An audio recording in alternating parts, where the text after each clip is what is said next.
কিরে, কিছুক্ষণ আগে দেখলাম প্রিন্সিপাল স্যার আমাদের ক্লাসরুম থেকে বের হয়েছে। তোদেরকে কোনো কিছু বলে গেছে নাকি? হ্যাঁ, বলে গেছে। বলেছে যে আমাদের ক্লাসরুমে আজকে নতুন একজন জয়েন করবে। নাম হচ্ছে রাফিয়া। কলেজের নতুন মনে হয় আসবে। হতেও পারে। আচ্ছা যাই হোক, আগে আসুক, এরপর দেখি মেয়েটা কেমন, কালো নাকি সুন্দর। যদি সুন্দর হয় তাহলে কিন্তু আমি নিয়ে নিব, আর কালো হলে তোরা নিয়ে নিবি। ঠিক আছে, এটা না হয় পরে দেখা যাবে। কালো হলে কে নেই আর সুন্দর হলে কে নেই? যে আগে পটাতে পারবে সে তার গার্লফ্রেন্ড হবে এবং তাকে বিয়ে করবে। ঠিক আছে, এটাই তাহলে ফাইনাল কথা। হ্যাঁ, এটাই ফাইনাল কথা। এখন চলো বাহির থেকে একটু ঘুরে আসি। ক্লাস শুরু হতে আরও 15 মিনিট বাকি আছে। এখন আর বাহিরে যাওয়ার ইচ্ছা নেই। ক্লাসরুমে বসে থাকি, বসে বসে গল্প করি সবাই মিলে। এই সুরভি, তোর কি অবস্থা? সাজ্জাদের সাথে রিলেশনে গিয়েছিস? সাজ্জাদ ছেলেটা কেমন? ছেলেটা তো খুবই ভালো, কিন্তু সে হচ্ছে একটা ক্যারেক্টারলেস। যদি হালকা একটু সুন্দরী মেয়ে দেখে তাহলে তার পিছনে দৌড়াদৌড়ি করে। তোর কথা সত্যি হয়েছে, তুই তো আমাকে অনেকবার বারণ করেছিলি তার সাথে রিলেশনে না যাওয়ার জন্য, কিন্তু আমি তো পাকনামি করে রিলেশনে গিয়েছি। যেহেতু পাকনামি করে রিলেশনে গিয়েছিস, তাহলে রিলেশন কন্টিনিউ করতে থাক আর তাকে টাইট দিবি। তাহলে দেখবি সে এমনিতেই ঠিক হয়ে যাবে। হ্যাঁ, টাইট দেওয়ার চেষ্টা করতেছি, দেখি পরবর্তীতে কি হয়। সে যদি পরিবর্তন হয় তাহলে তো খুবই ভালো, আর পরিবর্তন না হলে তার অবস্থা খারাপ হবে। এইসব কথা বলতেছে রাফি আর তার বান্ধবী সুরভি। এমন সময় ঘন্টা দিয়ে দিল। ক্লাসরুমের ভেতরে প্রবেশ করলো একটা সুন্দরী মেয়ে। সব ছেলেরা হাঁ করে তাকিয়ে আছে মেয়েটার দিকে। এইদিকে মেয়েটার পিছু পিছু ক্লাসরুমের ভিতরে প্রবেশ করলো প্রিন্সিপাল স্যার। প্রিন্সিপাল স্যারকে দেখে সবাই মুখ বন্ধ করে বসে পড়লো। এইদিকে রাফি তাকিয়ে আছে তো তাকিয়েই আছে, এইদিকে বা ওইদিকে ফেরার কোনো নামগন্ধই নেই। প্রিন্সিপাল স্যার সবাইকে উদ্দেশ্য করে বলতে লাগলো, সবাই শুনো, ওর নাম হচ্ছে রাফিয়া। এই কলেজের নতুন শিক্ষক হিসেবে জয়েন করেছে। বাবুল স্যার চলে যাওয়ার পর এই ম্যাডামকে নেওয়া হয়েছে। সবাই ম্যাডামকে সাহায্য করবে পড়াতে। রাফিয়া, এখন তাহলে পড়াও। ঠিক আছে স্যার, এখন তাহলে আমি পড়াচ্ছি। আপনি যান, যদি কোনো সমস্যা হয় তাহলে আমি আপনাকে জানাবো।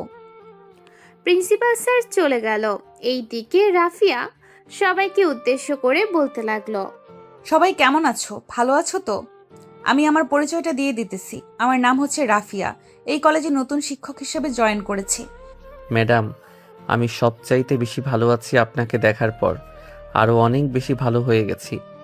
ভাবছিলাম আজকে বাহানা দিয়ে ছুটি নিয়ে চলে যাব, কিন্তু আর ছুটি নিব না। আপনাকে দেখার পর আমি ফিদা হয়ে গেছি। এই ছেলে, তোমার কি মাথা খারাপ? এসব আবোল তাবোল কি বলতেছো? ম্যাডাম, এই ছেলেটার কথা শুনবেন না। এই ছেলেটা হচ্ছে একটা পাগল। এই ছেলেটা যখন তখন সবাইকে কামড় দিয়ে বসে। আপনি এই ছেলেটার কাছ থেকে একটু দূরে দূরে থাকবেন, যাতে আপনাকে কামড় না দিতে পারে। আমি শুনেছিলাম এই ছেলেটার জলাতঙ্ক রোগ হয়েছিল, পরে কোনো রকম ভালো হয়েছে। তার মানে তো এই ছেলেটা খুবই সাংঘাতিক। এই ছেলেটাকে ক্লাসরুমে রেখে ক্লাস করানো যাবে না। এই ছেলে, তুমি বাইরে বের হয়ে যাও। আরে ম্যাডাম, আপনি সব পাগল ছাগলের কথা কি শুনতেছেন? আমি একদম সুস্থ সবল একটা মানুষ। ওরা যা ইচ্ছা তাই বলুক, আপনি ওদের কথা শুনবেন না। ঠিক আছে, ওদের কথা শুনবো না, কিন্তু তোর তো সদর গেট খোলা। তুই এই গেট লাগাবি কবে? নাকি মানুষকে দেখানোর জন্য এরকম ভাবে গেট খুলে রেখেছিস? রাফিয়ার কথা বুঝতে পারলো না রাফি। এইদিকে রাফিয়া রাফির দিকে তাকিয়ে আছে। এমন সময় রাফি বলতে লাগলো, ম্যাডাম, আপনার এরকমভাবে তাকানো আমাকে খুবই জেলাস ফিল করায়। মনে হয় আপনি আমার গার্লফ্রেন্ড। আর আপনি সদর দরজা বলতে কি বোঝাতে চাইছেন, একটু বুঝিয়ে বলবেন? ওরে বলো, তোর প্যান্টের চেন খোলা। এবার ভালোভাবে তাকিয়ে দেখ, কত ছেলে মেয়েরা দেখে ফেলেছে। রাফিয়ার কথা শুনে রাফি নিচে তাকাতেই দেখতে পেল সত্যি সত্যি তার প্যান্টের চেন খোলা। রাফি তাড়াতাড়ি করে তার প্যান্টের চেন লাগিয়ে রাফিয়াকে উদ্দেশ্য করে বলতে লাগলো, ম্যাডাম, আমার মনে হয় আপনার আমাকে পছন্দ হয়েছে। এটার জন্য আপনি আমার প্যান্টের চেইনের দিকে খেয়াল রেখেছেন সর্বপ্রথম। না হলে তো এতক্ষণ কেউ দেখে নাই। এই ছেলে, তুমি কি পাগল? আমি তোমার ম্যাম হই, আর এসব তুমি কি বলতেছো? আরে ম্যাডাম, আমি তো মজা করতেছি, প্লিজ কিছু মনে করবেন না। রাফিয়ার কিছু না বলে ক্লাস করাতে লাগলো। প্রায় 1 ঘন্টা ক্লাস করানোর পর রাফিয়া চলে আসলো তার কেবিনে। রাফিয়াকে দেখে সুজন স্যার বলতে লাগলো, ম্যাডাম, আজকে আপনার প্রথম ক্লাস কেমন হলো? কেউ দুষ্টামি করে নাই তো? অন্য কেউ দুষ্টুমি করে নাই, তবে একটা ছেলে দুষ্টুমি করেছে। এই ছেলেটা মনে হয় প্রত্যেকটা ক্লাসেই দুষ্টুমি করে। বুঝতে পারছি আপনি কার কথা বলতে চাচ্ছেন। আপনি রাফির কথা বোঝাচ্ছেন। রাফি হচ্ছে এই কলেজের দুষ্টু একটা শয়তান ছেলে। সে সবসময় দুষ্টামি করে সবার সাথে, তবে এমনিতেই খুব ভালো। যদি কারো বিপদ আসে তাহলে সে তার জীবন দিয়ে দিতেও পিছুপা হয় না। ও আচ্ছা, বুঝতে পারছি। রাফিয়া এইসব কথাবার্তা বলতেছে। অন্যদিকে রাফি সবাইকে উদ্দেশ্য করে বলতে লাগলো, এই তোরা সবাই শুনে রাখ, এই ম্যাডাম কিন্তু আমার। অন্য কেউ নেওয়ার চেষ্টা করবি না। যদি নেওয়ার চেষ্টা করিস বা ম্যাডামের সাথে কথা বলার চেষ্টা করিস তাহলে তোদের কিন্তু খবর আছে। যমুনা টেলিভিশনে তোদের খবর দেখিয়ে দিব, এই বলে দিলাম। শালা প্রত্যেকটা স্যার ম্যাডামের সাথে তুই এরকম ভাবে দুষ্টুমি করিস। ম্যাডাম যদি তোর সাথে এরকম ভাবে দুষ্টুমি করতো তাহলে তোর কিরকম লাগতো? ছোটবেলা থেকে দুষ্টুমি করে এসেছিস, এখন তো এই দুষ্টামি বন্ধ কর। না রে, এই দুষ্টামি বন্ধ করে দিলে আমি আর কোনো স্যার ম্যাডামকে বিরক্ত করতে পারবো না। স্যার ম্যাডামের মনে আমার কথা থাকবে না। হ্যাঁ, বুঝতে পারছি। তুই চাইতেছিস এই কলেজের পিয়নের চাকরি করার জন্য, যাতে তোর নামটা সবার মুখে মুখে থাকে। কালকে আমি প্রিন্সিপাল স্যারকে বলে তোকে পিয়নের চাকরিটা নিয়ে দিই।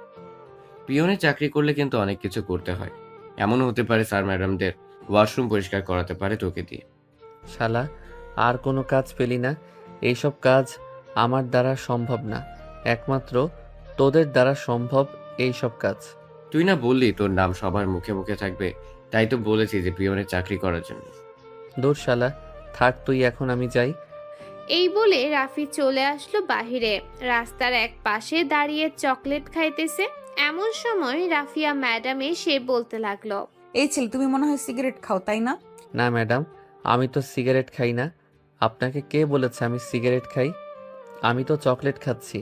আমি এই মাত্র দেখলাম তোমার হাতে সিগারেট। তুমি মিথ্যা কথা বলতেছো কেন? তোমার নামে আমি কিন্তু প্রিন্সিপাল স্যারের কাছে বিচার দিব। বলবো যে তুমি আমার সাথে বেয়াদবি করো। ম্যাডাম, এখন কিন্তু আপনি আমার সাথে বেয়াদবি করতেছেন।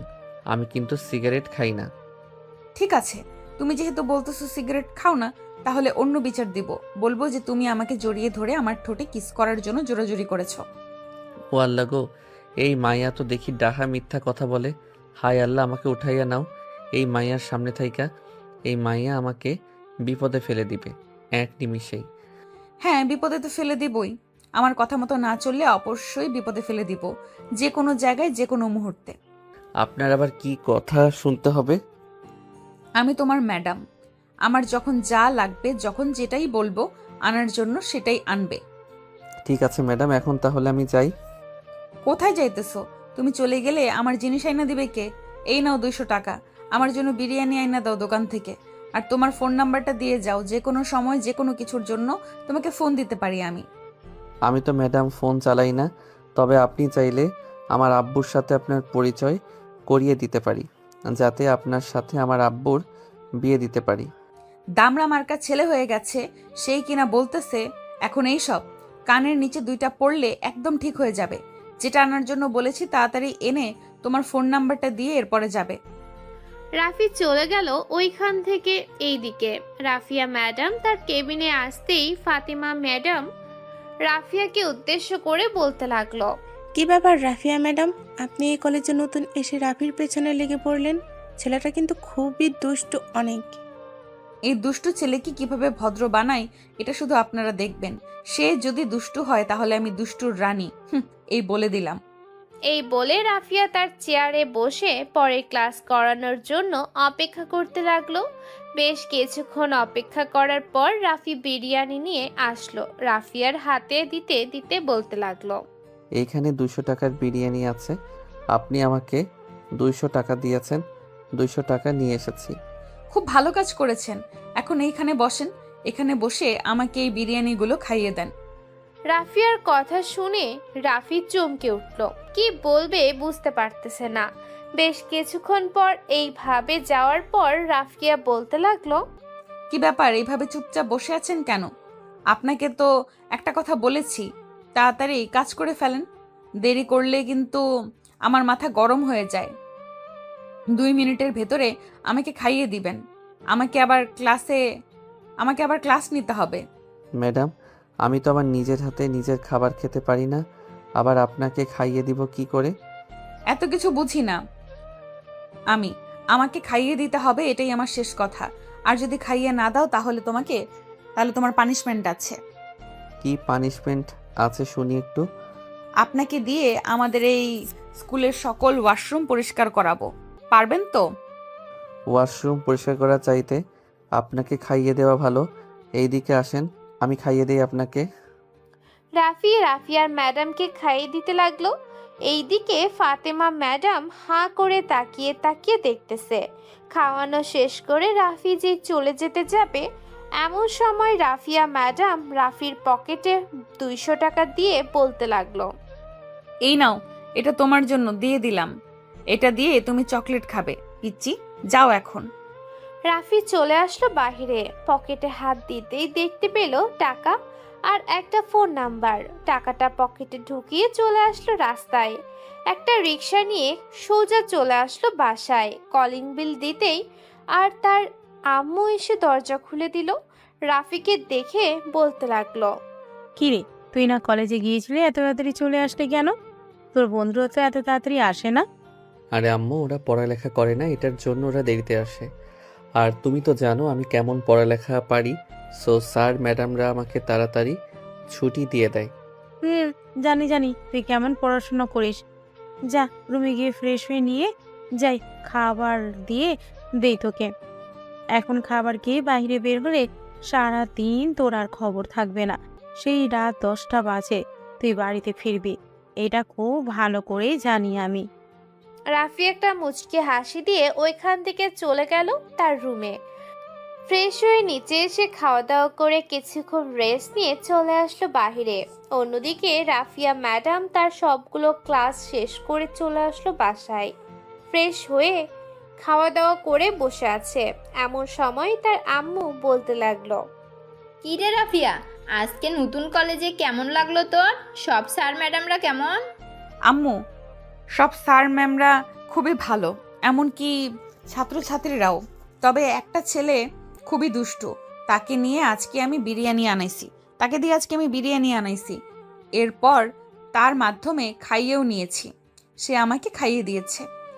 হ্যাঁ, বুঝতে পারছি কেন তুই তাকে দিয়ে আনাইছিস এবং খাইছিস। ছেলেটা দেখতে কেমন? আর বিয়ে এখন করবি নাকি আরো দেরি হবে? মাত্র কলেজে শিক্ষক হিসেবে ঢুকেছি, আরো কয়েকটা মাস যাক, 1-2 বছর যাক, এরপর যা সিদ্ধান্ত নেওয়ার নিব, এর আগে না।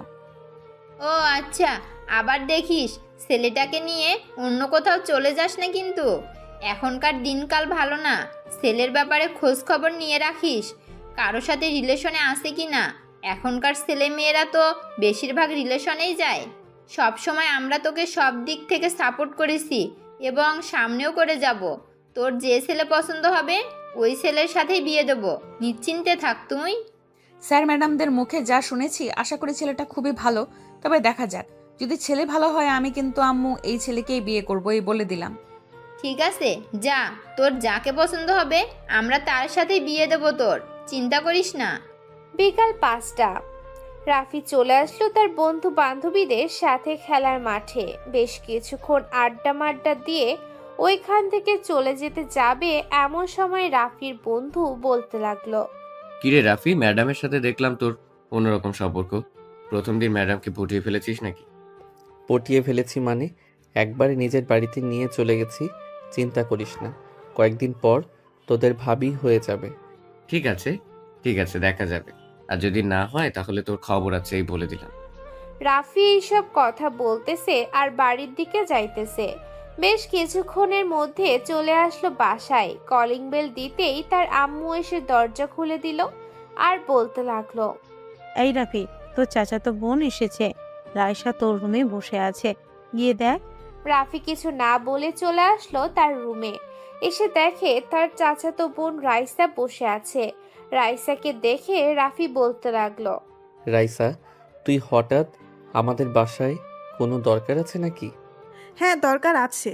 এটার জন্যই তো এসেছি এখানে।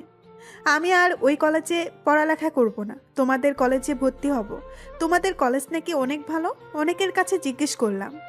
আমাদের কলেজে ভর্তি হওয়ার দরকার নেই। তুই যেই কলেজে পড়াশোনা করিস ওই কলেজে পড়ালেখা করতে থাক। অযথা টাকা নষ্ট করার দরকার নেই। একবার ভর্তি হয়েছিস তোদের কলেজে, আবার এখানে ভর্তি হওয়ার কি দরকার? আম্মু বলে দিয়েছে আমার যেখানে ভালো লাগে সেখানেই ভর্তি হওয়ার জন্য, তাই আমি তোমার কাছে এসেছি। তুমি যদি ভর্তি না করাও তাহলে আমি তোমার বন্ধু সাহায্যে ভর্তি হব কলেজে গিয়ে। ঠিক আছে, ভর্তি করাতে পারি, তবে একটা শর্ত। কলেজে যা যা হবে তুই বাড়িতে ওই সব কিছু বলতে পারবি না। রাজি থাকলে বল, আর রাজি না থাকলে চলে যেতে পারিস। হ্যাঁ, আমি রাজি আছি। কালকে তাহলে আমি সকল কিছু নিয়ে চলে আসবো 10টার দিকে। দুইজন তাহলে একসাথে কলেজে যাব। আমার কথা এখনো শেষ হয় নাই। আগে আমার কথা শেষ হোক, এরপরে না হয় তুই যা ইচ্ছা তাই বলিস। যেটা প্রথমে বললাম ওইটা মনে রাখবি, এবং আমি কি করি কি না করি তুই এখানে নাক গলাতে পারবি না। আচ্ছা, আর যা যা বোঝার আমি বুঝে গেছি সব। কিছুই করতে পারবো না আমি, তাই তো তুমি শুধু আমাকে ভর্তি করিয়ে দাও, আর কোনো কিছুই লাগবে না। রাফি ফ্রেশ হয়ে রাইসাকে নিয়ে চলে আসলো নিচে। খাওয়া দাওয়া করে রাইসা চলে গেল তাদের বাসায়। 20 টাকা ভাড়া লাগে রাইসাদের বাসায় যাওয়ার জন্য, খুব কাছেই। অন্যদিকে রাফিয়া তার রুমের ভিতরে শুয়ে আছে আর রাফির কথা চিন্তা ভাবনা করতেছে। এমন সময় তার ফোনটা বেজে উঠলো। তাকিয়ে দেখে অচেনা নাম্বার। কলটা রিসিভ করতেই ওই পাশ থেকে একটা মেয়ে বলে উঠলো, এই যে ম্যাডাম, আপনি কিন্তু রাফির দিকে হাত বাড়াবেন না। রাফিকে আমি অনেক ভালোবাসি। আপনি হাত বাড়ালে কিন্তু অনেক বড় সমস্যা হয়ে যাবে। আমি কিন্তু আপনাকে দেখেছি আজকে আপনি রাফির সাথে কি কি করেছেন। কে আপনি? আর এসব কি বলতেছেন? আর রাফি এই ছেলেটাকে আবার? আমি তো এই ছেলেকে চিনি না। না চেনার বাহানা করবেন না। বাহানা করলে কিন্তু আপনি পস্তাবেন, এই বলে দিলাম। দুপুরের দিকে আপনি যাকে দিয়ে বিরিয়ানি আনিয়েছেন, তার হাতে খেয়ে নিয়েছেন, সেই হচ্ছে রাফি। ও আচ্ছা, ওই দুষ্টু ছেলেটার কথা বলতেছেন? হ্যাঁ, তার হাতে খেয়েছি তো কি হয়েছে? ছেলেটা খুবই ভালো, তার জন্যই তো তার হাত দিয়ে বিরিয়ানি নিয়ে এসেছে এবং নিজের হাতে খাইয়ে দিয়েছে সে। আমাকে খাইয়ে দেওয়ার কারণে তাকে আমি 200 টাকা দিয়েছি। ও আচ্ছা, খুব ভালো কাজ করেছেন। আর যাতে কখনো এরকম না হয়, শেষবারের মতো আপনাকে সতর্ক করে দিলাম। আর যদি কখনো আমি নিজের চোখে দেখি, তাহলে প্রিন্সিপাল স্যারের কাছে বিচার দিতে বাধ্য হব। বলবো যে আপনি জোর করে শিক্ষার্থীদের সাথে এমন করেন। এই বলে মেয়েটা কলটা কেটে দিল। এইদিকে রাফিয়া মনে মনে চিন্তা ভাবনা করতে লাগলো, কি ব্যাপার, এই মেয়েটা কে হতে পারে? কালকে দেখি, একবার খোঁজ নিতে হবে। এখন তাহলে ঘুমাই, রাত অনেক হয়েছে। এই বলে রাফিয়া ঘুমের দেশে পাড়ি জমালো। অন্যদিকে রাফি তার বন্ধুদের সাথে গেম খেলে ঘুমিয়ে গেছে। পরের দিন সকাল 10:10 রাফি রাইসাকে নিয়ে চলে আসলো কলেজে। ভেতরে প্রবেশ করতেই রাফির বন্ধু বান্ধব রাফিকে ঘিরে ধরলো আর বলতে লাগলো, কি ব্যাপার রাফি, তুই দেখি অন্য একটা মেয়েকে নিয়ে ঘোরাঘুরি করছিস, আবার বলছিস যে ম্যাডামকে বিয়ে করবি। এটা কিন্তু একদম ঠিক না। আরে শালা, এটা হচ্ছে আমার চাচাতো বোন। তাকে এই কলেজে ভর্তি করানোর জন্য নিয়ে এসেছি। তোরা সব সময় উল্টাপাল্টা ভাবিস, এইসব কিন্তু একদম ঠিক না। উল্টাপাল্টা চিন্তা ভাবনা করা ছেড়ে দে। ঠিক আছে, উল্টোপাল্টা চিন্তা করা ছেড়ে দিলাম। যা, তোর চাচাতো বোনকে নিয়ে ভর্তি করে দিয়ে আয়। আমরা এইখানে বসে ম্যাডামকে পাহারা দিতে থাকি। আরেকটা কথা, ম্যাডাম তোকে খুঁজে গিয়েছিল, বলেছে যে তার সাথে দেখা করার জন্য। হঠাৎ ম্যাডাম আমাকে বলেছে তার সাথে দেখা করার জন্য? কোনো কিছু হয়েছে নাকি? এইসব ব্যাপারে ম্যাডাম কিছু বলেছে? না, ম্যাডাম শুধু বলেছে তুই একা গিয়ে দেখা করতে। ম্যাডাম তোকে কি যেন বলবে। আচ্ছা, আমি দেখা করবো নে, ম্যাডামকে দেখলে বলে দিস। এখন আমি যাই। এই বলে রাফি রাইসাকে নিয়ে চলে আসলো প্রিন্সিপাল স্যারের কেবিনে। রাইসাকে ভর্তি করিয়ে দিয়ে রাফি নিচে চলে আসলো। বেশ কিছুক্ষণ দাঁড়িয়ে থাকার পর এমন সময় রাফির পাশে এসে দাঁড়ালো রাফিয়া ম্যাডাম আর বলতে লাগলো, এই বাদর ছেলে, কালকে কি তুমি আমার নাম্বার কাউকে দিয়েছিলে? আমি যে 200 টাকার সাথে তোমাকে একটা নাম্বার লিখে দিয়েছিলাম, ওই নাম্বারটা? না তো ম্যাডাম, আপনার নাম্বার আবার আমি কাকে দিব? আপনার নাম্বার কাউকে দেই নাই। আর ওইটা যে আপনার নাম্বার আমি নিজেও জানতাম না, ভাবছিলাম অন্য কারো নাম্বার হবে হয়তো, তাই আমি ফেলে দিয়েছি ছেড়ে। কিন্তু কেন, আপনাকে কি কেউ ফোন দিয়েছে? হ্যাঁ, রাত আনুমানিক 11:45 আমাকে ফোন দিয়েছে। 2 মিনিট বকবক করার পর ফোনটা কেটে দিছে। সত্যি করে বলো তো, কে কল দিয়েছে? তোমার বোন কল দিয়েছে নাকি? আমার বোন কোথায় থেকে আসবে? আমার বোন নেই, আমি নিজে একা। রাফি কথা বলতেছে। রাফিয়া ম্যাডামের সাথে এমন সময় জেরিন আসলো আর বলতে লাগলো, এই রাফি, এদিকে একটু শুনে যাও তো, তোমার সাথে আমার জরুরি কিছু কথা আছে। হ্যাঁ জেরিন আপু বলেন, আপনি হঠাৎ এখানে এসেছেন, আমাকে একবার ফোন দিলেই তো পারতেন, আমি চলে যাইতাম আপনাদের ক্লাসরুমে। এখানে আসলাম, একটা জরুরি কাজ ছিল, এটার জন্য। তুমি ম্যাডামের সাথে কি কথা বলছো? আর ক্লাস নেই নাকি তোমার? হ্যাঁ ক্লাস তো আছে, আমি আমার চাচাতো বোন রাইসাকে ভর্তি করেছি তো, তাই আর কি দেরি হয়ে গেছে। আর ম্যাডাম এসেছে আমার সাথে একটা গুরুত্বপূর্ণ কথা বলার জন্য, তাই আর কি আমি এখানে ম্যাডামের সাথে একটু দাঁড়িয়ে কথা বলছিলাম।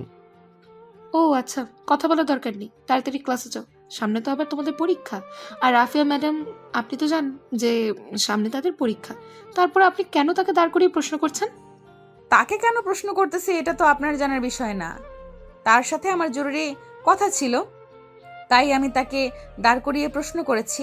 আর আজকে তাদের প্রথম ক্লাস হবে না, কারণ স্যার একটু বাইরে গেছে, আমাকে বলে গিয়েছে যে দ্বিতীয় ক্লাসে গিয়ে ক্লাস করানোর জন্য।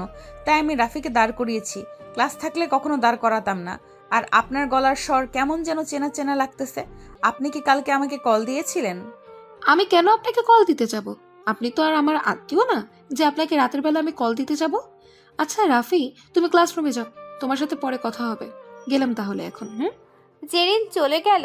এইদিকে রাফিয়া ম্যাডাম একদম শিওর হয়ে গেল যে এই কলটা যে জেরিন দিয়েছে, কারণ রাফিয়া কালকে রাতের কথা উঠায় নাই। তাহলে সে জানলো কিভাবে কালকে রাতে কল দিয়েছে?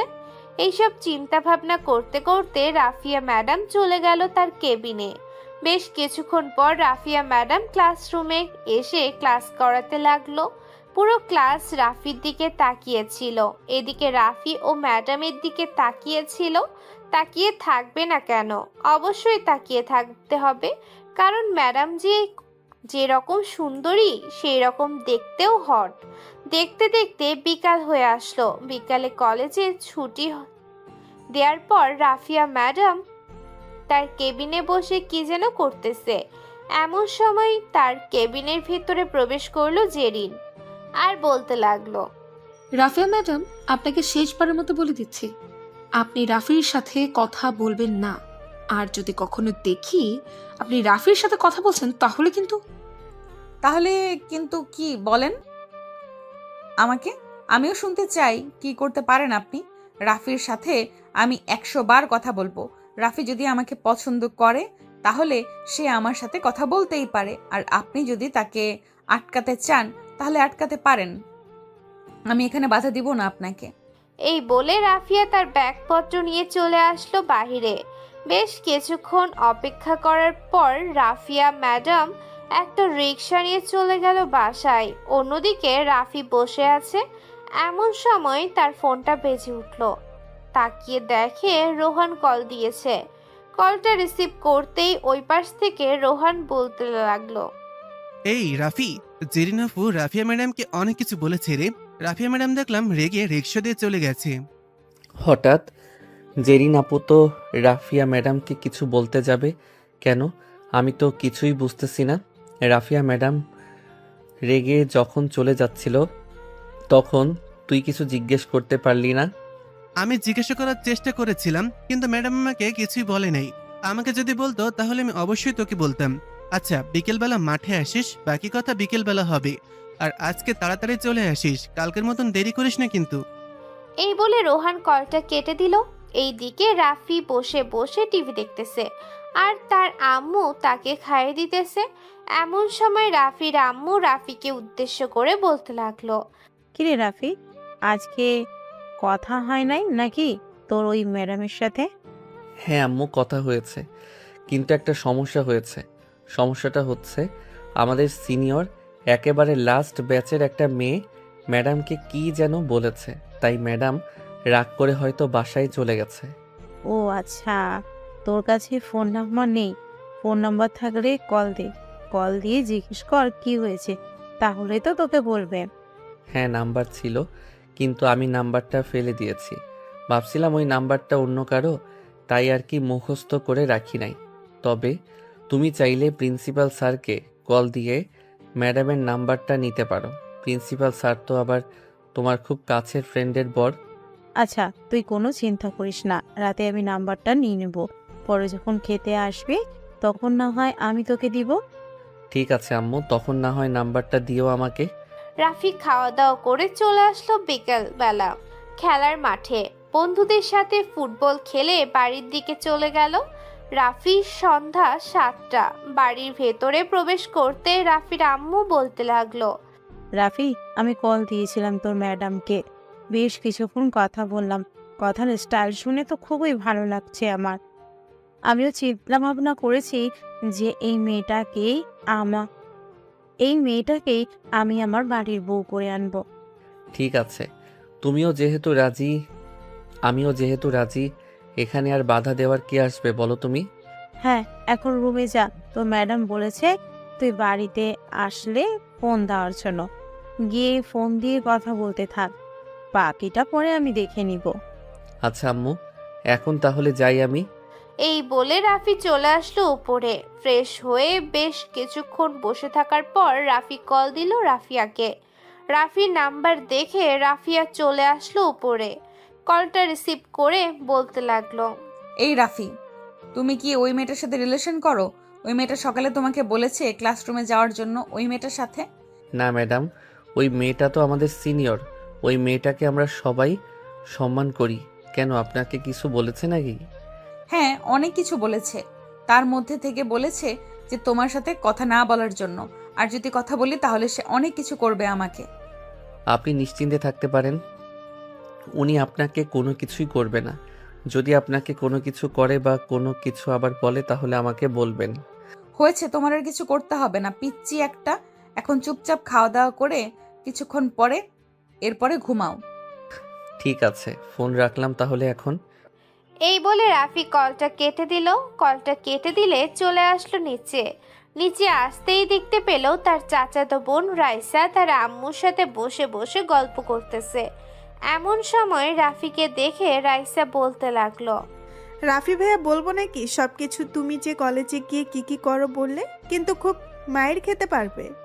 ঠিক আছে, তুই বলে দে, আর কালকে থেকে ওই কলেজে যাওয়া বন্ধ করতেছি আমি। তোর ওই কলেজে যাওয়া বন্ধ করতে আমার 2 সেকেন্ড সময় লাগবে। জাস্ট প্রিন্সিপাল স্যারকে ফোন দিয়ে বলবো যে তুই আর পড়ালেখা করবি না, তোর বিয়ে হয়ে গেছে, বাকিটা প্রিন্সিপাল স্যার সামলে নিতে পারবে।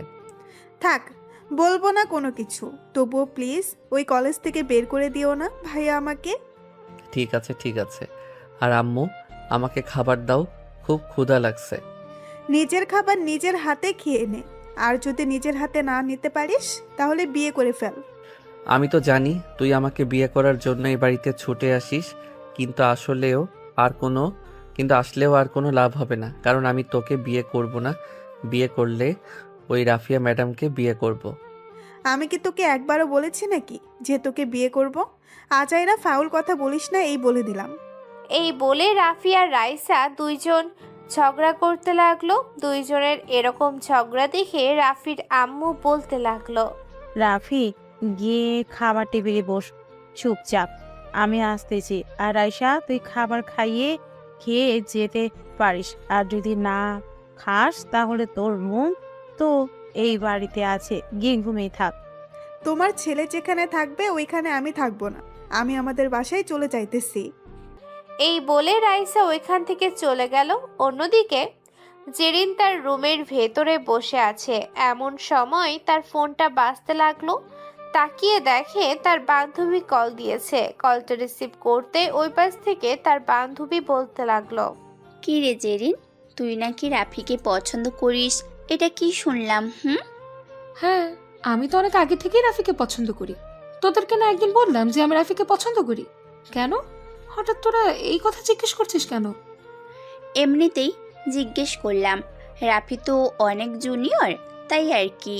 তোকে জিজ্ঞেস করে শিওর হয়ে নিলাম যে তুই সত্যি সত্যি রাফিকে পছন্দ করিস কিনা।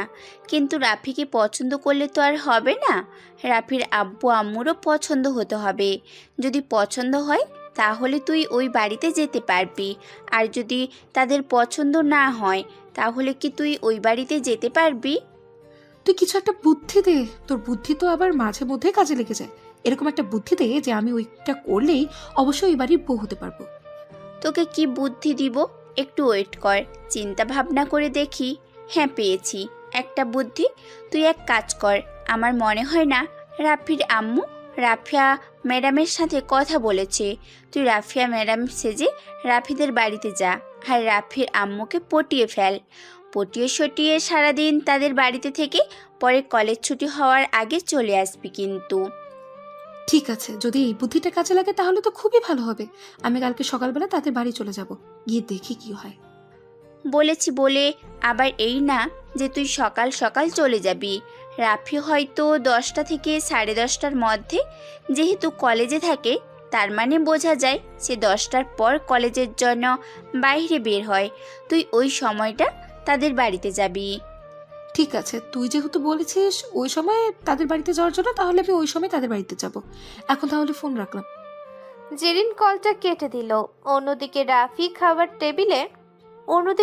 খাবার টেবিলে বসে তার আম্মুকে উদ্দেশ্য করে বলতে লাগলো, আম্মু, কালকে কলেজে যাব না ভাবতেছি। প্রতিদিন কলেজে যেতে ভালো লাগে না। তুই যদি কালকে কলেজে না যাস তাহলে তোর ম্যাডামকে দেখবি কি করে? তাকে না দেখলে তুই কিভাবে থাকবি শুনি? ভাবতেছি দুপুরের দিকে কলেজে যাব। আর এখন তো তেমন বেশি ক্লাস হয় না। ম্যাডামের নাম্বার তো আমার কাছে আছে, ফোন দিয়ে কথা বলে নিব। ও আচ্ছা, ঠিক আছে, তো যেটা ভালো লাগে সেটাই কর। আমি আর কি বলবো তোকে।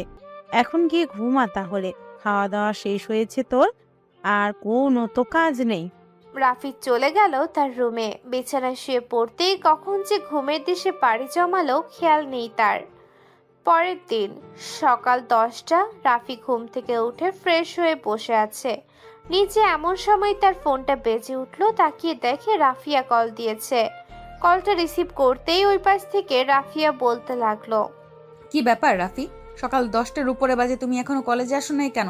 তাড়াতাড়ি কলেজে আসো, আজকে জরুরি ক্লাস আছে। আচ্ছা, কিছুক্ষণের মধ্যে আসতেছি। এই বলে রাফি কলটা কেটে দিয়ে চলে আসলো তার রুমে।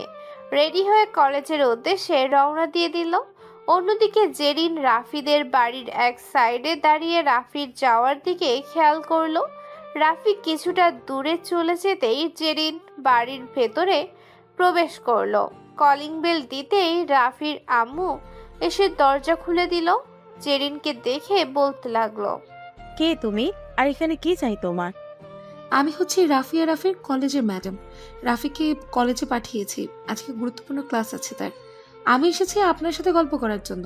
ও আচ্ছা, ভিতরে এসো মা, আমি ভাবছিলাম কে না কে এসেছে। জেরিন বাড়ির ভেতরে চলে গেল। রাফির আম্মুর সাথে বসে বসে কথা বলতেছে। অন্যদিকে রাফি কলেজে চলে গেল। ভেতরে প্রবেশ করে রোহানের কাছে যেতে রোহান বলতে লাগলো, কিরে রাফি, তোদের বাড়িতে না জেরিন আপু গিয়েছে, তুই দেখিস নাই? তারা বান্ধবীরা বলা বলি করছিল, তখন আমি শুনেছিলাম যে জেরিন তোদের বাড়িতে গিয়েছে। সে নাকি ম্যাডামের ছদ্মবেশ ধারণ করে তোদের বাড়িতে গেছে। কি বলিস? আমার সামনে তো পড়ে নাই। হয়তো আমি চলে আসার পর তিনি বাড়ির ভিতরে প্রবেশ করেছে। আচ্ছা, আমি আম্মুকে মেসেজ দিয়ে বলে দিতেছি, বাকিটা আম্মু সামলে নিতে পারবে। ঠিক আছে, তুই তাড়াতাড়ি করে বলে দে, তাহলে কোনো সমস্যা হবে না। এই বলে রাফি তার আম্মুর ফোনে মেসেজ দিয়ে বলে দিল। এদিকে রাফির আম্মুর ফোনে মেসেজের শব্দ আসতেই রাফির আম্মুর হাতে ফোনটা নিয়ে দেখে রাফি মেসেজ দিয়েছে। মেসেজটা পড়ার পর রাফির আম্মু সব কিছুই বুঝে গেল। রাফির আম্মু মুচকে একটা হাসি দিয়ে বলতে লাগলো, রাফির আব্বু মেসেজ দিয়েছে, জিজ্ঞেস করেছে খাওয়া দাওয়া করেছে কিনা। আচ্ছা তুমি বসো, আমি তোমার জন্য চা বানিয়ে আনছি। আমি কোনো কিছুই খাবো না আমি আজকে আপনাকে রান্না করে খাওয়াবো। চলেন রান্নাঘরে, আমাকে দেখিয়ে দেবেন আর আমি রান্না করব।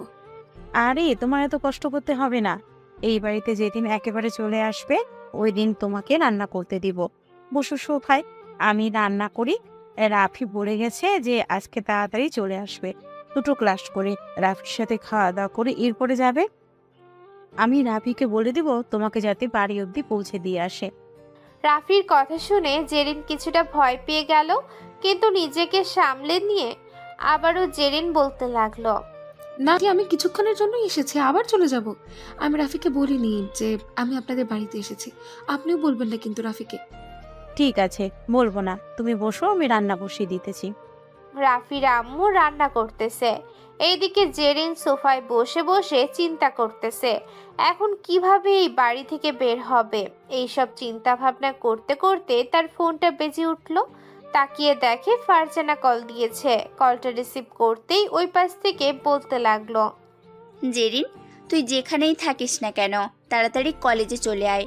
রাফি কিন্তু কিছুক্ষণের মধ্যেই তাদের বাসায় যাবে। কলেজ থেকে ছুটি নিয়ে বের হয়ে গেছে। তুই যত তাড়াতাড়ি পারিস তাদের বাড়ি থেকে বের হয়ে আয়।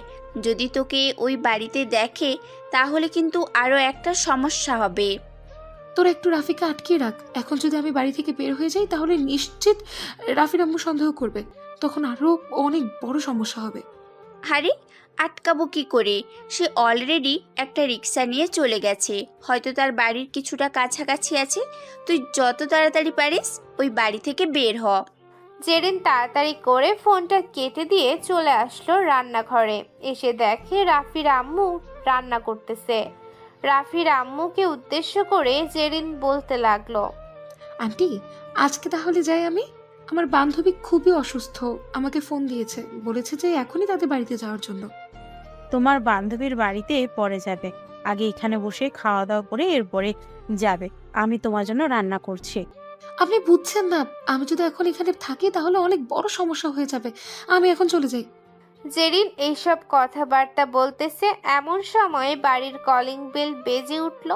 রাফির আম্মু জেরিনকে দাঁড় করিয়ে রেখে চলে আসলো দরজা খোলার জন্য। দরজা খুলতেই দেখতে পেল রাফি দাঁড়িয়ে আছে। এইদিকে জেরিন রাফিকে দেখে কি করবে বুঝে উঠতে পারতেছে না। এমন সময় রাফি জেরিনকে দেখে ফেললো আর বলতে লাগলো, আরে জেরিন আপু, আপনি আমাদের বাড়িতে, বেশ ভালো হয়েছে আমাদের বাড়িতে চলে এসেছেন। আপনার সাথে জরুরি কিছু কথা আছে। আপনি সোফায় এসে বসেন আর আম্মু রান্না করো। রাফিয়া আসতেছে দুপুরের দিকে। জেরিন আপু, আজকে কিন্তু আমরা তিনজন একসাথে খাবার খাবো। রাফি, তোমাকে আমি কিছু কথা বলতে চাই, এবং ওই দিনও বলেছি আমি তোমাকে ভালোবাসি, কিন্তু তুমি আমার ভালোবাসা গ্রহণ করছো না কেন? জেরিন আপু, আমি একজনকে ভালোবাসি, সেটা হচ্ছে রাফিয়া ম্যাডাম। ওনাকে ছাড়া আমি অন্য কাউকে বিয়ে করতে পারবো না, এবং আমি অলরেডি বাড়িতে বলে দিয়েছি, তারাও রাজি হয়ে গেছে। রাফিয়া ম্যাডাম তো আমাদের কলেজ থেকে বের হয়ে গেছে প্রায় 5 বছর আগে, আর ওনার বয়স এখন হিসাব করলেও প্রায় 25-এর উপরে হবে। আর তুমি কিনা তাকে বিয়ে করার জন্য পাগল হয়ে গেছো। দেখো, তাকে বিয়ে করলে তুমি তার কাছ থেকে কোনো কিছুই পাবে না। তুমি যদি আমাকে বিয়ে করো তাহলে আমার কাছ থেকে সব কিছুই পাবে। আপনি এই কথাটা কিভাবে শিওর দিয়ে বলতে পারলেন বলেন তো আমাকে? গত 5 দিন আগেও দেখলাম কলেজের একটা সিনিয়র বড় ভাইয়ের সাথে বাইক দিয়ে ঘোরাঘুরি করতেছেন, আবার বলতেছেন আপনার কাছে আমি সব কিছুই পাবো। হাসানোর কথা বললেন আপনি। আপনাকে শেষবারের মতো বলে দিলাম, আপনি যদি আমাদের পথের কাঁটা হয়ে দাঁড়ান তাহলে কিন্তু আপনার জন্য খুবই সমস্যা হবে। আপনি যদি বিয়ে করতে চান, ওইখানে বড় বাধা হয়ে দাঁড়াবো আমি। রাফি, আমি তোমাদের বাড়িতে এসেছি বলে তুমি আমাকে এইভাবে অপমান করছো? এটা কিন্তু একদম ঠিক না। তুমি যদি এরকম ভাবে অপমান করতে চাও তাহলে আমাকে অন্য জায়গায় করতে পারো, তোমাদের বাড়িতে না। আপনি আমাকে বাড়িতে বলছেন আর আমিও আপনাকে আমাদের বাড়িতে বলছি। এই 4 দেওয়ালের মধ্যে কথাগুলো বন্দি হয়ে গেছে। আপনাকে যদি বাইরে বলতাম তাহলে আশেপাশের মানুষ হয়তো শুনতে পাইতো এবং আপনাকে নিয়ে ছিছি করত। তখন আপনি কি করতেন? জেরিন কোনো কিছু না বলে ওইখান থেকে চুপচাপ চলে গেল। বাহিরে বের হয়ে হাঁটতে লাগলো আর মনে মনে বলতে লাগলো, রাফি, আমিও তোমাকে দেখে নেব তুমি কিভাবে রাফিয়া ম্যাডামকে বিয়ে করো। রাফিয়া ম্যাডামের নামে এইরকম মিথ্যা অপবাদ দেব, তখন তুমি রাফিয়া ম্যাডাম কেন, রাফিয়া ম্যাডামের মাকেও বিয়ে করবে না, এই বলে দিলাম। জেরিন মনে মনে এইসব ভাবতে ভাবতে যেতে লাগলো। অন্যদিকে রাফির আম্মু রাফিকে উদ্দেশ্য করে বলতে লাগলো, রাফি, মেয়েটাকে এইভাবে এত কিছু বলে বের করে দিলি বাড়ি থেকে। এখন যদি এই মেয়েটা তোর বা রাফিয়ার কোনো ক্ষতি করার চেষ্টা করে তখন কি করবি? যা, বা রাফিয়ার নামে মিথ্যা কথা বলে কোনো অপরাধ ছাপিয়ে দেয় তখন? আরে আম্মু, ওইসব নিয়ে চিন্তা করো না। আমি ওই সবে ভয় পাই না। যদি ভয় পাইতাম তাহলে এখন অবশ্যই কিছু করতে পারতাম না। রাফি এসব কথা বলতেছে তার আম্মুর সাথে। বেশ কিছুক্ষণ পর রাফি চলে আসলো উপরে। দেখতে দেখতে দুপুর হয়ে আসলো। দুপুর 1:12 এমন সময় ঘন্টা দিয়ে দিল। রাফিয়া চলে আসলো নিচের রিক্সা দিয়ে চলে যেতে যাবে। এমন সময় জেরিন এসে রাফিয়ার সামনে দাঁড়ালো আর বলতে লাগলো, ম্যাডাম, আপনার সাথে আমি একটু ক্লোজভাবে ছবি তুলতে চাই। আপনি তো রাফিকে আমার কাছ থেকে কেড়েই নিয়েছেন, এখন আপনাকে দেখে না হয় আমি মনে মনে চলবো। ঠিক আছে, আসো তাহলে ছবি তুলি। এইসব বলতেছে রাফিয়া। এইদিকে জেরিন রাফিয়ার সাথে কয়েকটা ক্লোজ ভাবে ছবি তুলে ফেললো। কয়েকটা ক্লোজ ভাবে ছবি তোলার পর রাফিয়া ওইখান থেকে চলে আসলো রাফিদের বাসায়। কলিং বেল দিতেই রাফি এসে দরজা খুলে দিল আর বলতে লাগলো, কি ব্যাপার ম্যাডাম, আপনার দেরি হয়েছে কেন? জেরিন আমার সাথে কয়েকটা পিক তুলেছে, এটার জন্য আর কি দেরি হয়ে গেছে। আন্টি কোথায়? ভিতরেই আছে, ভিতরে আসো। রাফি আর রাফিয়া কথা বলতেছে। অন্যদিকে জেরিন চলে আসলো তার বন্ধুর কম্পিউটারের দোকানে। আর জেরিনকে দেখে তার বন্ধু রানা বলতে লাগলো, কিরে জেরিন, কেমন আছিস? অনেক দিন পর তোর সাথে দেখা হয়েছে। হঠাৎ আমার কম্পিউটারের দোকানে এসেছিস, কোনো জরুরি দরকার নাকি? তো কম্পিউটারের দোকানে জরুরি দরকার ছাড়া আসি নাকি? জরুরি দরকার আছে, এটার জন্যই তো এসেছি। এখন শোন, আমার সাথে একটা মেয়ের পিক আছে। ওই পিকটাও অন্য যে কোনো একটা ছেলের সাথে এমনভাবে এডিট করে দিবি 15 থেকে 20টা, যাতে আমি ওই পিক দিয়ে কাউকে বোঝাতে পারি এটা একদম রিয়েল পিক। কেন হঠাৎ এরকমটা করতে চাস, আমি কি জানতে পারি? আমাকে যদি না বলিস তাহলে আমি তোকে এরকম কোনো কিছু করে দিতে পারবো না। ঠিক আছে, তোর করে দিতে হবে না, আমি অন্য দোকানে যাই, তুই থাক তাহলে। ঠিক আছে, যা তাহলে। তুই অন্য দোকানে গেলে তোকে করে দিবে না, কারণ এইসব করা বারণ আছে। সরকার থেকে এইসব করা বারণ করে দিয়েছে। যে সকল মানুষ এইসব করবে ওই সকল মানুষকে কঠিনভাবে শাস্তি দেওয়া হবে। আচ্ছা, আমি তোর কাছ থেকেই করাবো, তোকে সবকিছু বলছি, তুই করতে থাক। জেরিন তার বন্ধুকে সবকিছু বলতে লাগলো। এইদিকে তার বন্ধু প্রায় 50টা ছবি বানিয়ে দিল বিভিন্ন স্টাইলে। গুগল থেকে একটা ছবি ডাউনলোড করে জেরিন সবগুলো ছবি পেয়ে কতটা খুশি হয়েছে বলার মতো না।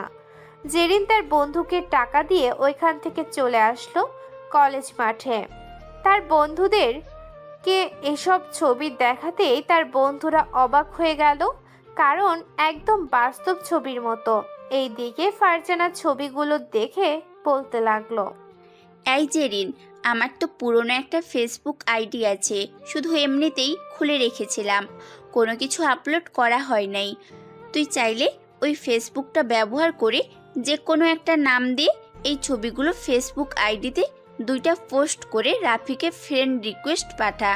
রাফি তো সে অবশ্যই দেখবে, একবার যদি দেখে তাহলে তো আর কোনো কিছুই বলার নেই। হ্যাঁ, আমিও এটাই চিন্তা করেছি। আজকে রাতে বাড়ি গিয়ে কাজে লেগে পড়বো। রাফিয়া ম্যাডাম হয়তো রাফিদের বাসায় খাবার খেতে গেছে, আজকে রাফিয়া ম্যাডামকে দাওয়াত দিয়েছে। যেখানে যাওয়ার কথা ছিল তোর সেখানে যাইতেছে, অন্যজন চিন্তা করিস না, নিশ্চয়ই কোনো একটা ব্যবস্থা হয়ে যাবে। ফারজানা এইসব কথা বলতেছে। অন্যদিকে রাফিয়া রাফিস আম্মুর সাথে একবারে ক্লোজ হয়ে গেছে। মনে হয় মা আর মেয়ে কথা বলতেছে। বেশ কিছুক্ষণ কথা বলার পর রাফিয়া রাফির আম্মুর কাছ থেকে বিদায় নিয়ে রাফির সাথে চলে আসলো কলেজে। দুইজন হাতে হাত রেখে কলেজের ভেতরে ঢুকতেছে। জেরিন এটা খেয়াল করলো। এটা দেখার পর জেরিন আরো অনেক রেগে গেল। মনে মনে বলতে লাগলো, রাফি, তোর অবস্থা খারাপ হবে, ওই মেয়েটার অবস্থাও খারাপ হবে। আমার সাথে যে যেরকম করেছিস, তোরা দুইজন তোদের অবস্থা সেই রকমই খারাপ করে ছাড়বো আমি, এই বলে দিলাম। জেরিন মনে মনে এইসব বলতেছে। অন্যদিকে রাফিয়া জেরিনের মুখের দিকে তাকিয়ে খেয়াল করলো তার মুখ লাল হয়ে গেছে রেগে।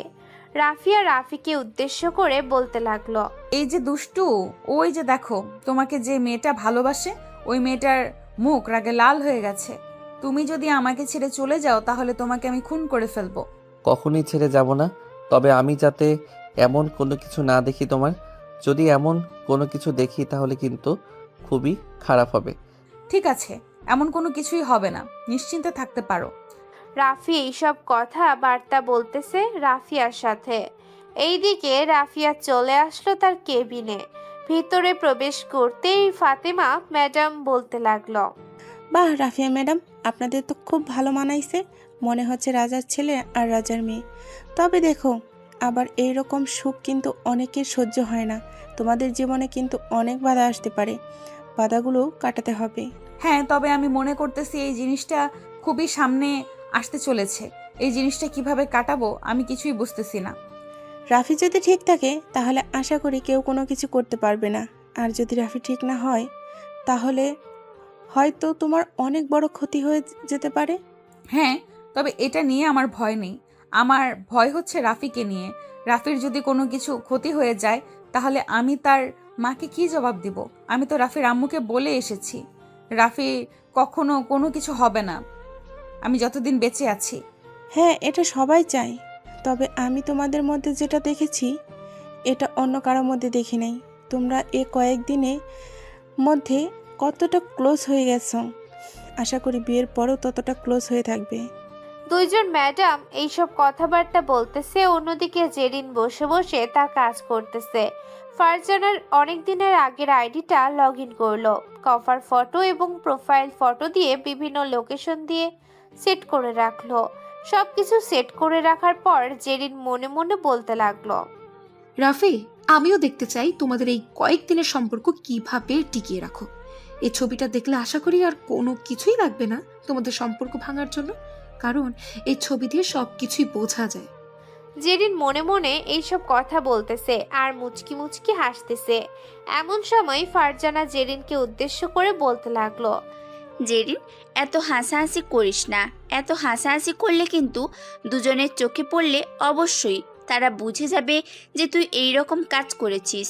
পরে কিন্তু তোর অনেক সমস্যা হবে, এই বলে দিলাম। ওরা যদি জানতে পারে তাহলে তোর নামে মামলা করতে পারে।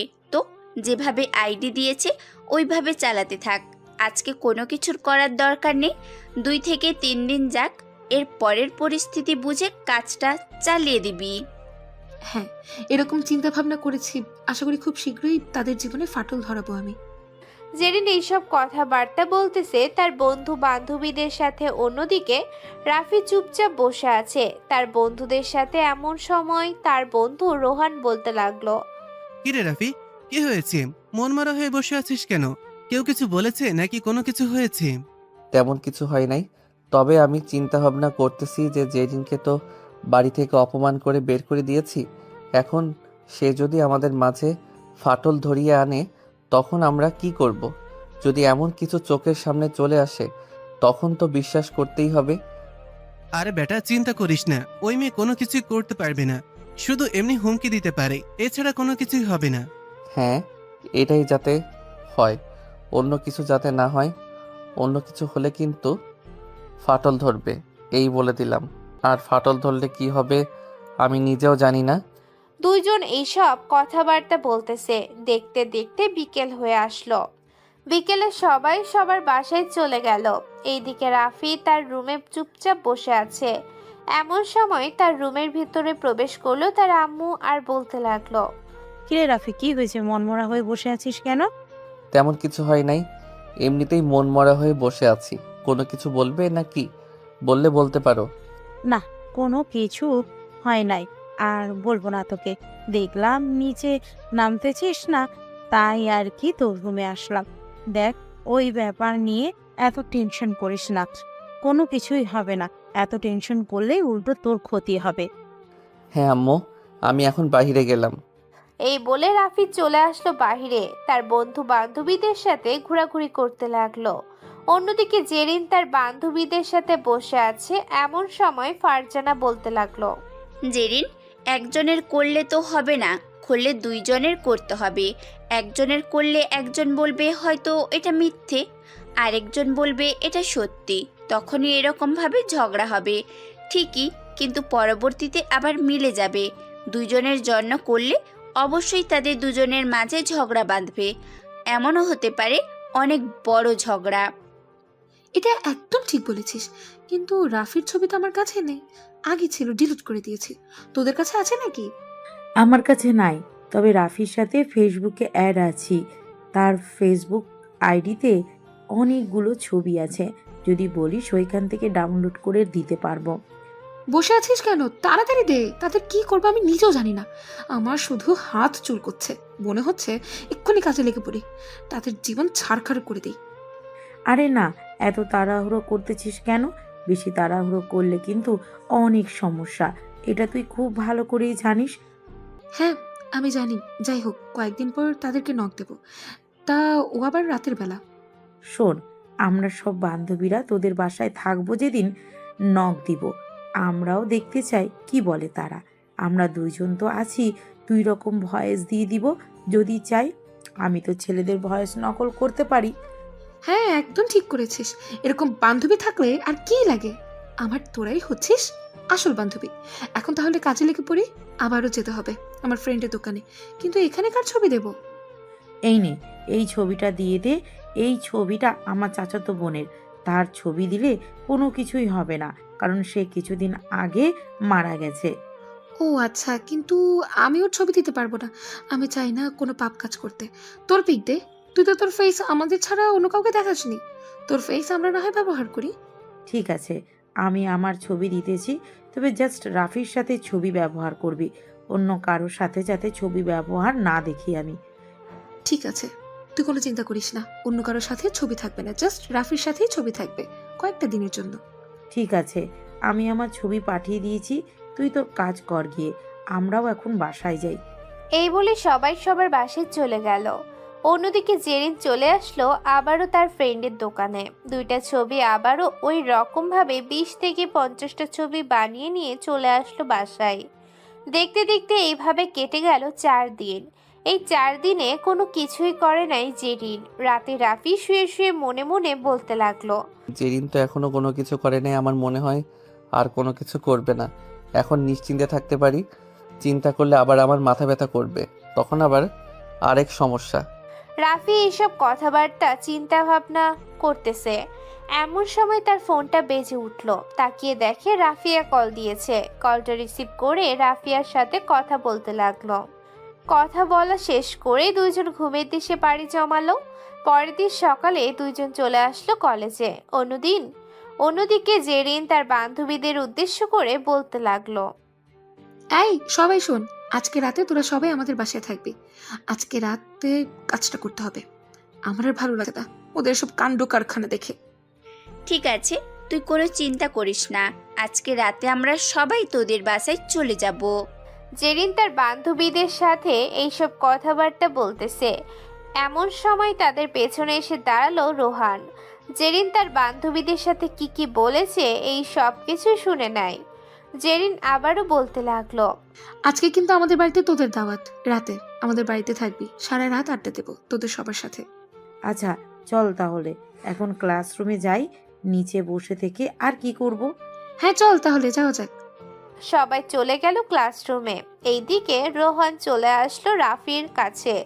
রাফিকে উদ্দেশ্য করে বলতে লাগলো, রাফি, ওরা মনে হয় তোর ব্যাপারে কোনো কিছুই বলে নেই। ওরা শুধু রাতে আড্ডা মাড্ডা দেবে, আর এসব নিয়ে চিন্তা করিস না।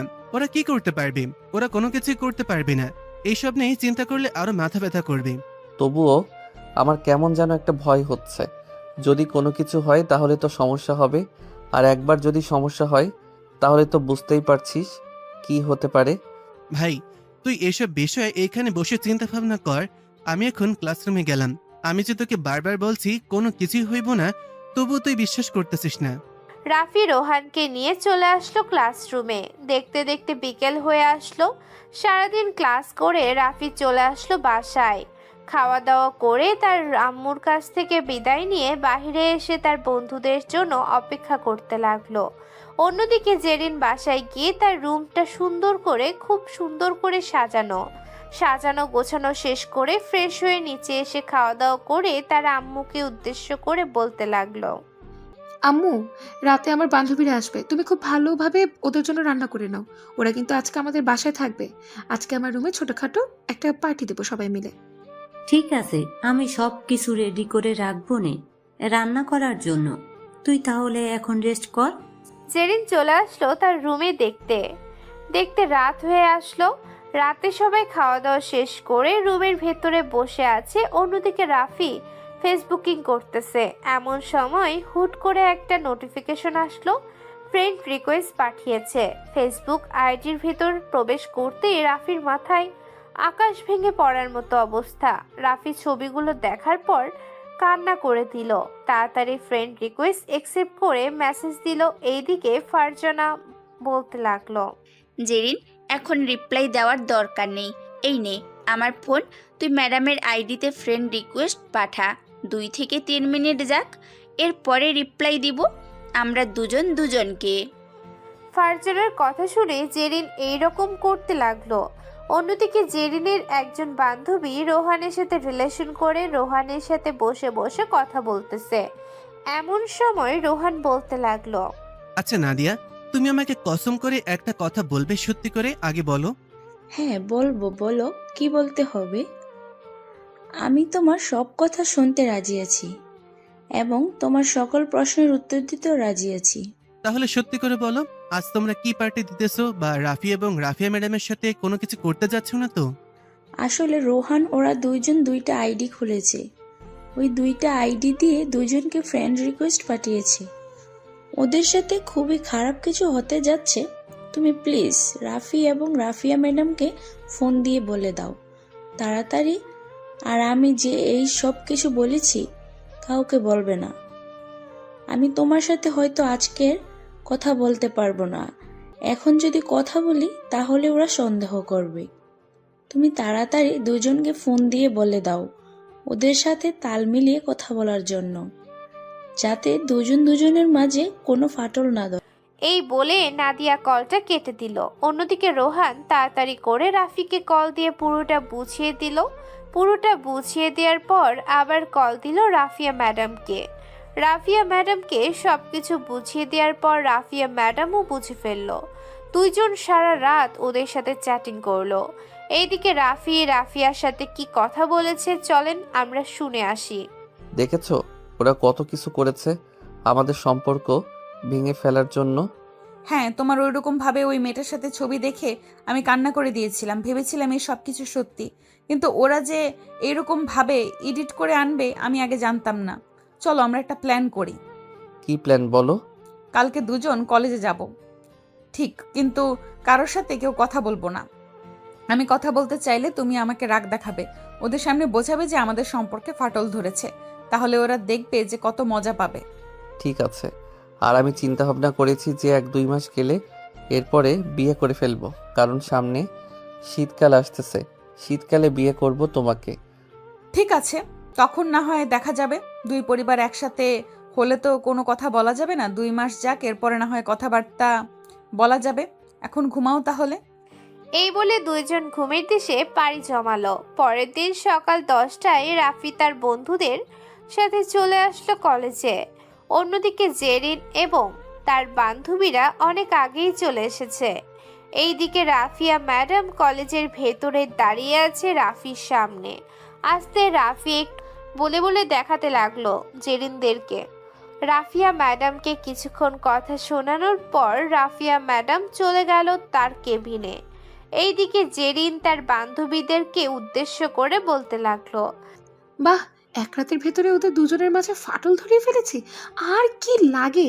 এইভাবে আর কয়েকটা দিন যাক, এরপর না হয় আমি রাফিকে বিয়ের অফার দেবো। বাকিটা না হয় পরে সামনে নেওয়া যাবে। হ্যাঁ চল, আজকে কোনো ক্লাস করব না, বাসায় যাই। খুব ঘুমে ধরেছে, কালকে রাতে ঘুমাতে তো পারি নাই একটুও। সারা রাত আড্ডা দিয়ে এবং ওদের সাথে কথা বলে সময়টা পার করে দিয়েছি।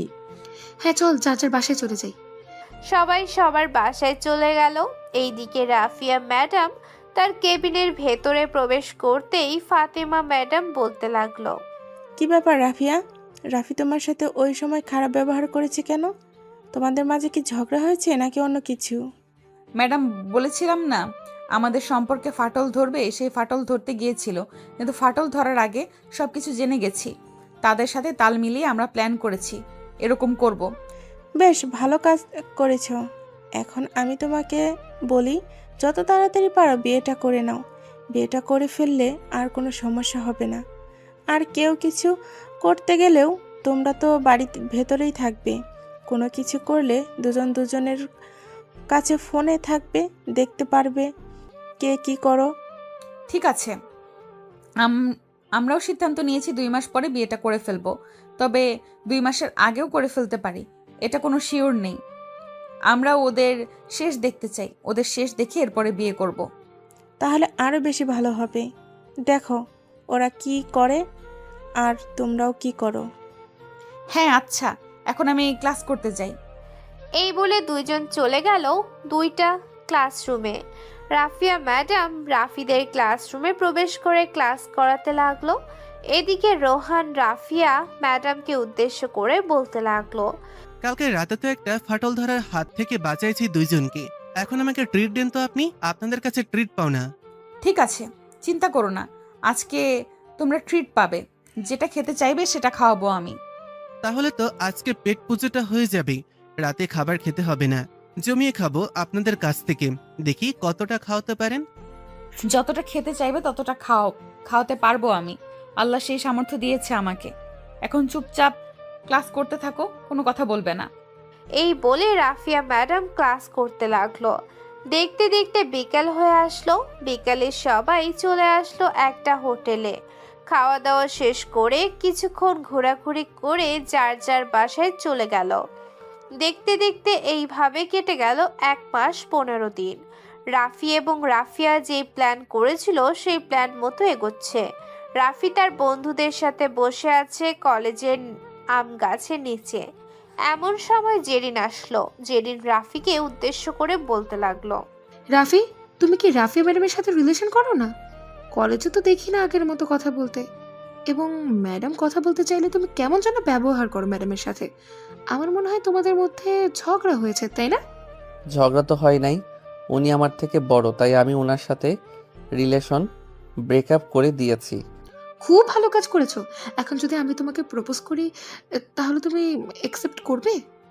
অ্যাকসেপ্ট করব না কেন? অবশ্যই করব। আপনি আমাকে এক গুচ্ছ ফুল দিয়ে প্রপোজ করেন, এরপর দেখা যাবে অ্যাকসেপ্ট করি কি না। ঠিক আছে, তুমি এখানে বসো, আমি কিছুক্ষণের মধ্যেই ফুল নিয়ে এসে তোমাকে প্রপোজ করব। এই বলে যে জেরিন নাচতে নাচতে চলে গেল ওইখান থেকে একটা ফুলের দোকানে। এইদিকে রাফি রাফিয়াকে ডেকে নিয়ে এসে তার পাশে বসিয়ে হাতে হাত রেখে বসে আছে। রাফির পাশে তার সকল বন্ধুরা। এখন এই পর্যন্ত একটু থাকুক, চলেন কালকে রাতে রাফিয়াদের বাড়ির একটু ফ্ল্যাশব্যাক শুনে আসি। কি হয়েছে? ফ্ল্যাশব্যাক না শুনলে তো বুঝবেন না আপনারা। রাতে সবাই খাবার টেবিলে বসে আছে। এমন সময় রাফিয়া তার আব্বু আম্মুকে উদ্দেশ্য করে বলতে লাগলো, আব্বু আম্মু, তোমরা তো জানো রাফির সাথে আমার সম্পর্ক আছে। এখন তো 2 মাস প্রায় হয়ে যেতেছে। আমি রাফিকে বলেছিলাম যে 2 মাস পরে তোমাকে বিয়ে করব, কিন্তু আমি এখন সিদ্ধান্ত নিয়েছি যে কালকেই আমরা বিয়ে করব এবং রাফিকে সারপ্রাইজ দিব। তোমরা সকালবেলা রাফিদের বাড়িতে চলে যাবে।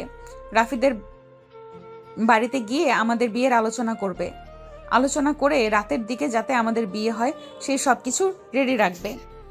কিন্তু আমরা তো চাইছিলাম তুই আমাদের একমাত্র একটা মেয়ে, ছোটখাটো একটা অনুষ্ঠান হলেও করার জন্য। অন্তত আত্মীয় স্বজনদেরকে তো জানানো উচিত ছিল, তাই না? তাদেরকে জানানোর দরকার নেই। তুমি পারলে ফোন দিয়ে বলে দাও যে কালকে বিয়ে। যারা আসতে পারবে তারা আসবে, আর যারা আসতে পারবে না তারা আসবে না। কালকে বিয়ে মানে কালকেই বিয়ে। আচ্ছা যা, কালকেই বিয়ে হবে, এত চিন্তা করিস না। আমি রাতে রাফির আব্বু আম্মুর সাথে কথা বলে রাখবো, যাতে কালকে একটা আয়োজন করা হয়ে যায় ছোটখাটো। ঠিক আছে। ফ্ল্যাশব্যাক এতটুকু ছিল। এইদিকে রাফিয়া আর রাফি বসে আছে হাতে হাত রেখে। এমন সময় জেরিন আসলো।